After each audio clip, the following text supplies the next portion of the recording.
morning everyone. My name is Srishti. Today we do our question number 8 of exercise 10.5.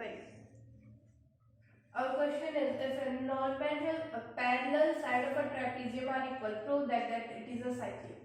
Means एक हमारे पास trapezium है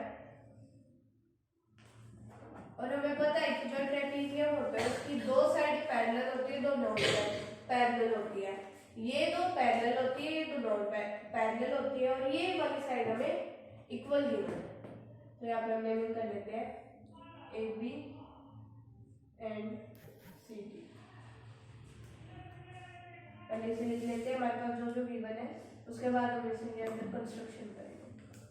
given है ये जो ए बी है वो सी डी के पैरेलल है, A B parallel C D and A C equal B D. ये भी गिवन है. टू प्रूव हमें क्या करना है, it is a cyclic. Means हम इस angle A plus angle D का सम 180 डिग्री प्रूव कर देंगे तो हमारा साइक्लिक हो जाएगा, क्योंकि अगर साइक्लिक होता है तो उसके अंदर अपोजिट एंगलों का सम 180 डिग्री होता है. Means angle A plus angle D equal 180 degree. Similarly, angle B plus angle C equal 180. अब इसके अंदर हम कंस्ट्रक्शन करेंगे. यहाँ पे हम परपेंडिकुलर ड्रॉ करेंगे, यहाँ पे यहाँ पे, जिसका नाम इसका हम P दे देंगे और इसका Q दे देंगे. यहाँ पे हमारा परपेंडिकुलर है तो ऑब्वियसली इसका एक 90 डिग्री का एंगल होगा. यहाँ इसका एंगल 1 नाम पुट करते हैं, इसका एंगल 2 नाम पुट करते हैं. वहां पे कंस्ट्रक्शन में लिख लेते हैं हम इसे. वी ड्रॉ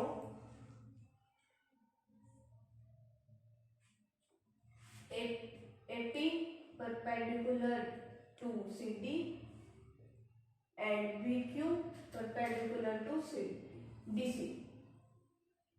यह मेथड है.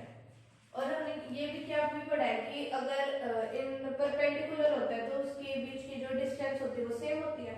तो इसका मतलब डिस्टेंस भी सेम है, तो AP is equals to PQ. So AP is equals to BQ.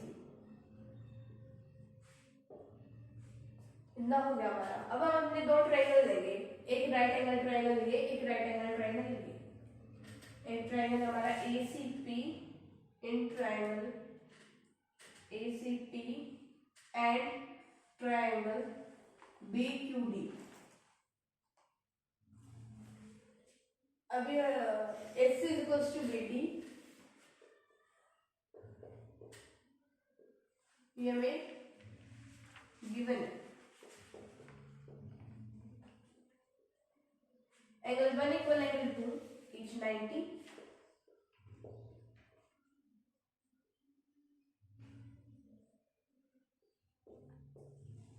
and AP is equals to BQ. Prove the book. हमने यहाँ पे प्रूव भी करा है.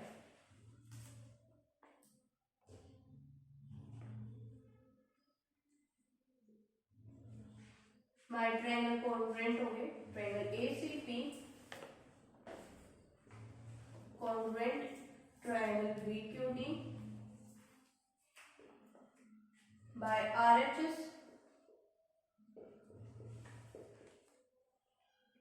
उसके बाद हम angle C equal angle D by simplicity लिख लेंगे.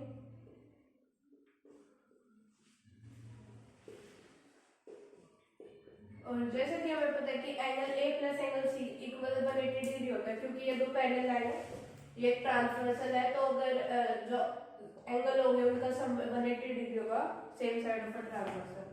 Angle A plus angle C equal 180 degree same side of a transversal. उसके बाद हमने क्या प्रूव करा है कि angle C equal angle D. तो हम C की जगह एंगल D लिख सकते हैं. Angle A plus angle D equal 180 degree. Similarly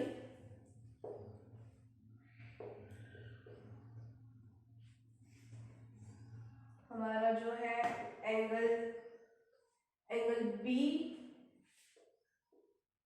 plus angle C equal 180 degree, same side of a transversal. और उसके बाद एंगल सी किसके इक्वल, एंगल डी के equal. Angle B plus angle D होगा 180 degree, क्योंकि नहीं, angle B plus angle D होगा 180 degree.